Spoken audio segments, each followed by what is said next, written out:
very good evening and a warm welcome to the Business Roundup on our television. Let's look at the key developments in the business arena for the gone week. But before that, let's look at the top stories for today. Central Bank shows high hopes for the growth rate for the year 2020 and expects over 4%. Government plans a supplementary budget estimate to settle the unpaid bills by the previous government. Reports show a slight decrease in foreign migration in last year compared to 2018. News in detail. The central bank predicts that the growth for this year will exceed 4% considering the revival in economic activity supported by the appropriate fiscal and monetary measures, improved business confidence and political stability. Thus, this was announced by the Governor of the Central Bank, Professor W.D. Lakshman, at its first monetary policy review for the year 2020 at the Central Bank premises last Thursday. There has been a notable improvement in business confidence caused by political stability and targeted measures taken by authorities to boost demand. With these developments, growth is likely to start going up and will exceed, we predict, exceed 4% in 2020. Credit to the private sector has gradually commenced expanding. Revival in confidence and revival in economic activity, fiscal measures, the credit relief package, declining interest rates will help sustain the acceleration of credit growth over time.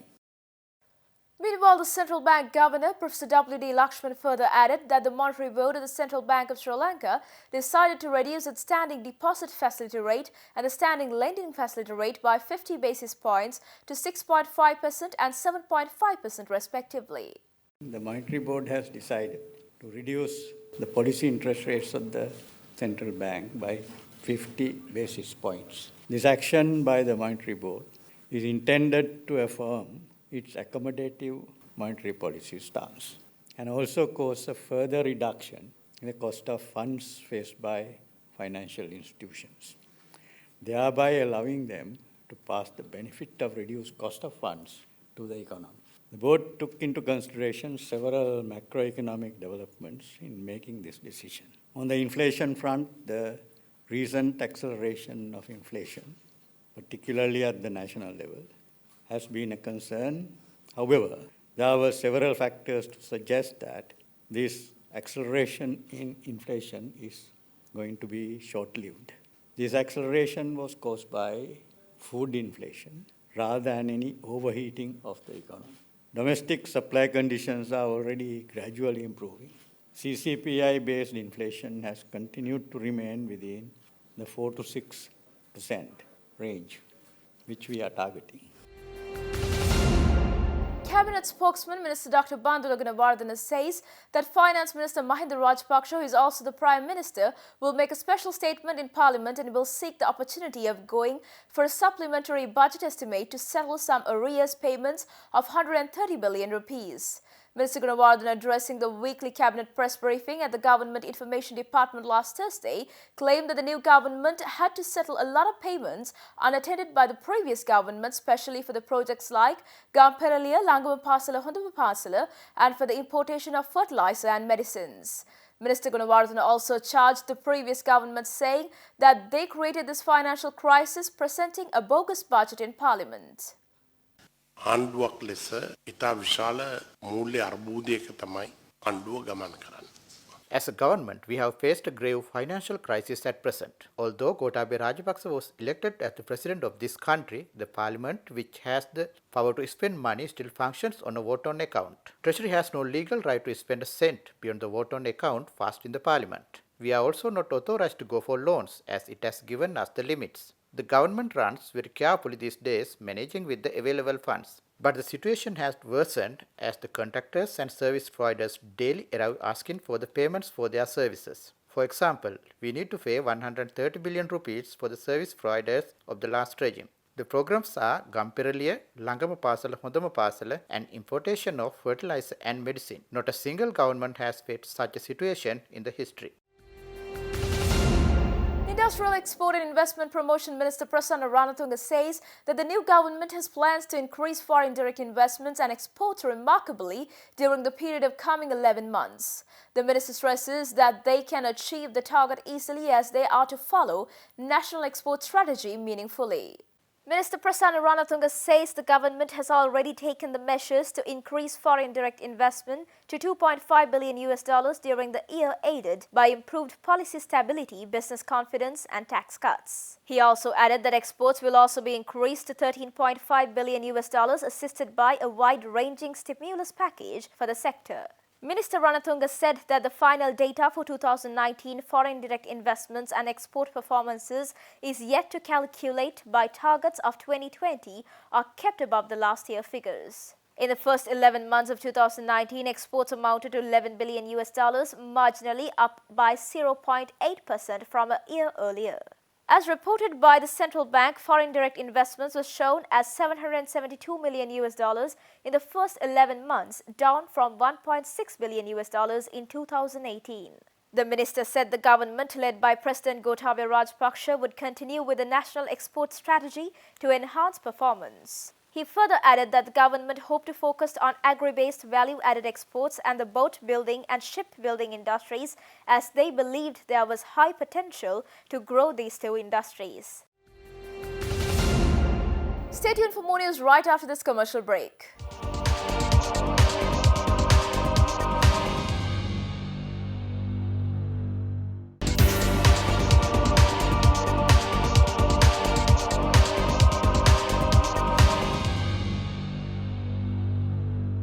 Welcome back after the break. Realizing the initiative of making 2020 the digital transaction year, the central bank last Tuesday briefed the media on a wide array of decisions taken to popularize the digital transactions that are already introduced to the country by the CBSL and other financial institutions. The central bank is in the view that the initiative of naming this year as the Digital Transaction Year will teach and enable the general mass to make all the daily payments, especially utility bills and all other payments, and transfer between accounts from wherever you are. Central bank urges the public to use secure digital transaction methods which have been already used by the banks without spending extra time, money and effort. Meanwhile, the central bank says that 23 million debit cards have been issued in Sri Lanka at present, and this requires merchants to have a point of sale or POS machine. However, considering the high cost of the POS machines, as a remedy, central bank introduced the Lanka QR to enable QR code-based payments in 2018. Thus, the official at CBSL provided more information of this QR code-based payment method. So QR code based payments enable unbanked population of the country to be include the financial inclusion system. So and government agencies can join this system. The government is also, we are seeking from the government to help this assistance from the central bank and other financial institutions also. We are getting help from all the institutions to make this payment system. Director of Payments and Settlements of Central Bank Dharmasiri Kumaratunga also briefed the media on more decisions in the pipeline to create a digital transaction year. He further highlighted that creating a society that uses less cash and thereby elevating the economic activities of the country through improving financial inclusion of the country is one of the key goals of this year. The central bank has already held a discussion with the banks and other institutions to implement the various programs. So during the digital year 2020.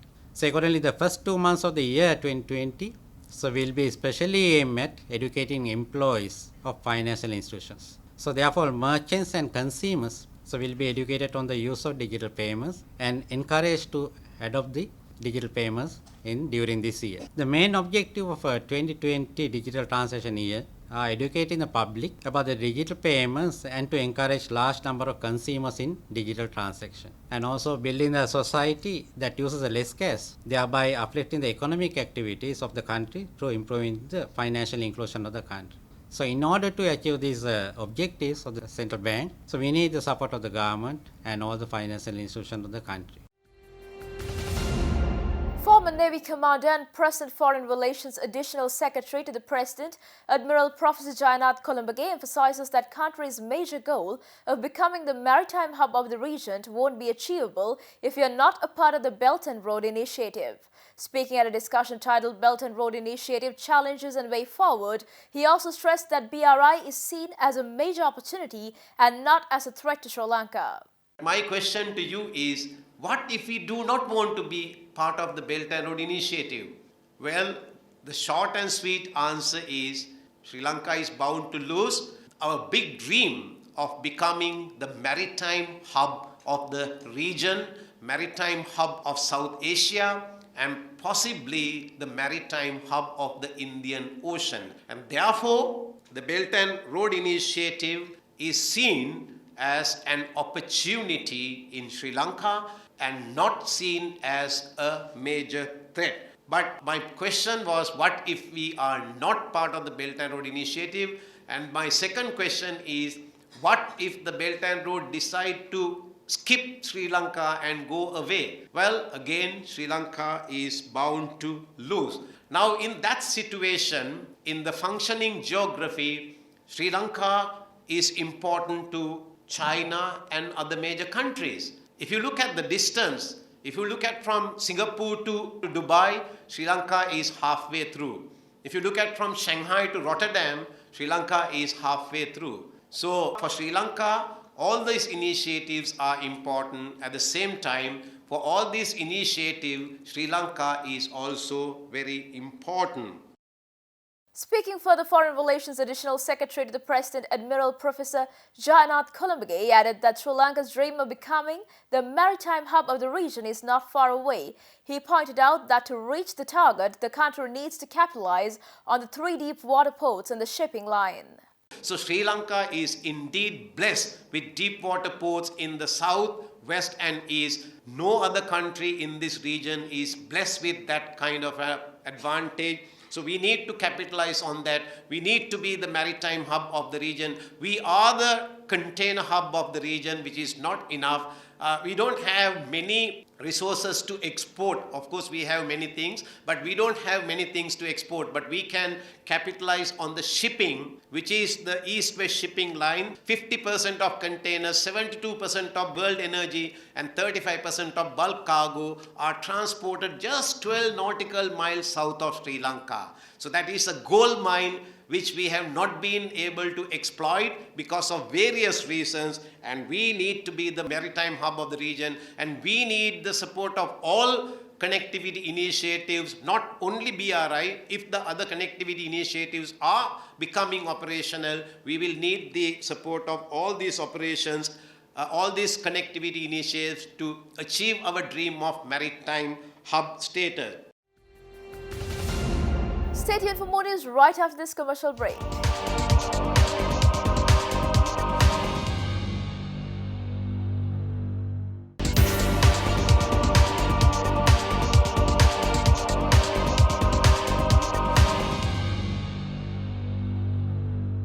Welcome back after the break. Speaking at a panel discussion on clean energy, green state hydrogen, Asia Chairman Sturl Pedersen says Sri Lanka has a vast clean energy potential, but the government should talk less and act more on the issue.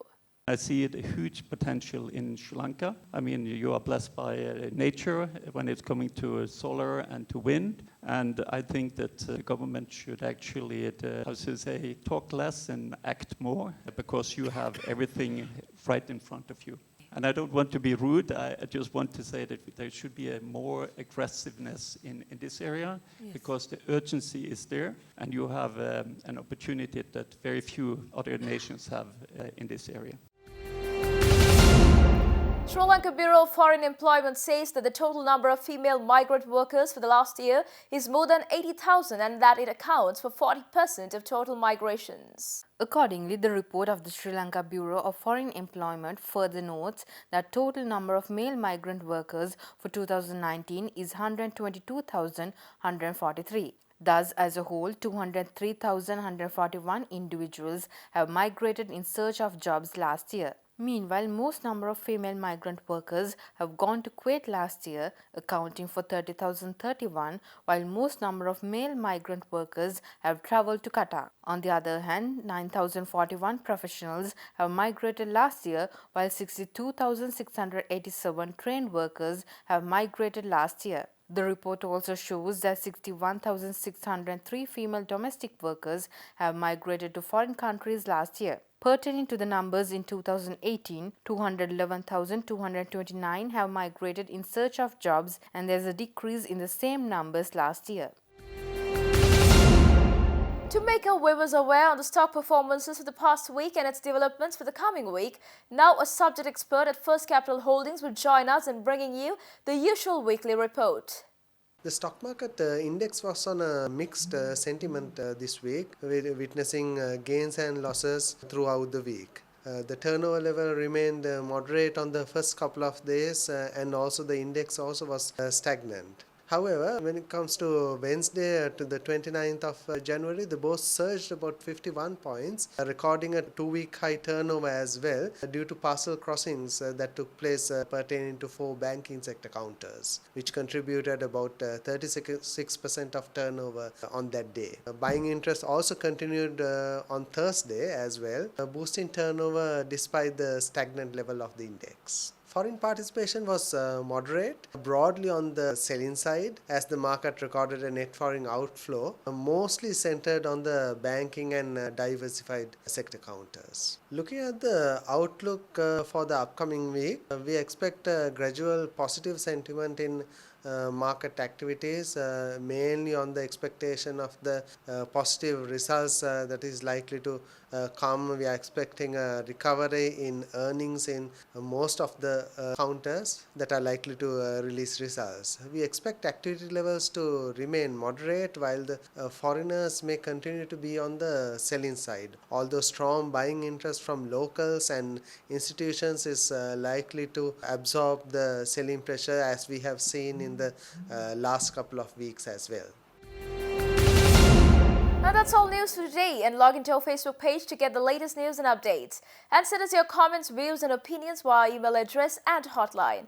With that, we'll be signing off for today and see you on Monday with State of Business. Until then, take care, good night.